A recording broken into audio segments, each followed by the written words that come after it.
നമസ്കാരം. Raf talk ഫുട്ബോളിലേക്ക് അവർക്കും സ്വാഗതം. ലാലിഗയിൽ നാളെ FC ബാഴ്സലോണ ഗെറ്റാഫയ്ക്കെതിരെ കളിക്കാൻ ഇറങ്ങുകയാണ്.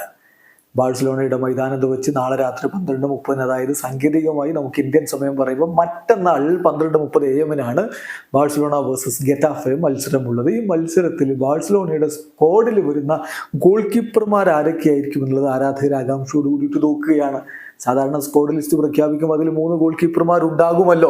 ഇപ്പൊ ഇനാക്കി പെനയും അസ്ട്രാലഗയും എന്തായാലും ഉണ്ടാകും. മൂന്നാമത്തെ ആൾ ആരാവും? മാർക്ക്-ആന്ദ്രെ ടെർ സ്റ്റെഗന് പരിക്ക് പറ്റിയ സ്ഥിതിക്ക് ആ മൂന്നാമത്തെ ഗോൾ കീപ്പർ ആരായിരിക്കും എന്നുള്ളത് ആരാധകർ ഉറ്റുനോക്കുകയാണ്. ഇന്നിപ്പോ ബാഴ്സലോണയുടെ ട്രെയിനിങ് സെഷനിൽ 3 ഗോൾ കീപ്പർമാർ ഉണ്ടായിരുന്നു. വാർത്ത പുറത്തുവിടുന്നു RSC1. അതിൽ പറയുന്ന കാര്യം ഇനാക്കി പെനയും അസ്ട്രാലഗയും കൂടാതെ ഇപ്പോൾ ആരോൺ യാക്കോബിഷ്വിലി കൂടി ഇപ്പോൾ ഇന്ന് ട്രെയിനിങ് നടത്തിയിട്ടുണ്ട് എന്നാണ്. 18-കാരനായിട്ടുള്ള താരമാണ് ആരോൺ യാക്കോബിഷ്വിലി.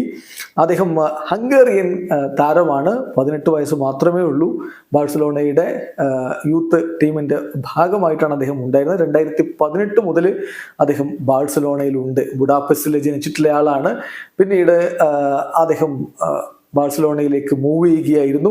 ഏതായാലും അദ്ദേഹത്തിന്റെ ക്ലബ്ബ് കരിയർ നോക്കുകയാണെങ്കിൽ ബാഴ്സലോണയിലേക്ക് വന്നതിന് ശേഷം അദ്ദേഹം 2017 ടീമിനോടൊപ്പം 3 ദിവസത്തെ ട്രെയിനിങ്ങിന് പോയി.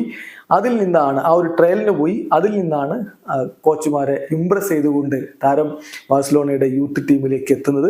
എന്തായാലും ലാമാസിയ അക്കാഡമിയിലൂടെ വളർന്ന താരത്തെ ഒടുവിലിത ബാഴ്സലോണ അവരുടെ സീനിയർ സ്ക്വാഡിൽ ഉൾപ്പെടുത്താൻ പോകുന്നു. നാളത്തെ സ്ക്വാഡിൽ അദ്ദേഹം ഉണ്ടാകും. പ്ലേയിങ് ലെവലിൽ ഉണ്ടാകുമെന്നല്ല, നാളത്തെ മത്സരത്തിന് സ്ക്വാഡ് പ്രഖ്യാപിക്കുമ്പോൾ അതിൽ യാക്കോബിഷ്വിലി കൂടി ഉണ്ടാകും. അങ്ങനെ 3 ഗോൾ കീപ്പർമാർ, യാക്കോബിഷ്വിലിയെ കൂടാതെ ഇനാക്കി പെന, അസ്ട്രാലഗ എന്നിവരുണ്ടാകുമല്ലോ. അങ്ങനെയായിരിക്കും നാളത്തെ സ്ക്വാഡിലെ ഗോൾ കീപ്പർമാർ എന്നാണ് ഇപ്പോൾ പുറത്തേക്ക് വരുന്ന റിപ്പോർട്ട്. ഏതായാലും 18-കാരന് ഇതാ ഒരു അവസരം ലഭിക്കുന്നു. അല്ലെങ്കിലും ബാഴ്സലോണ ഇപ്പോൾ ചെയ്തുകൊണ്ടിരിക്കുന്ന കാര്യം ഇതാണ്.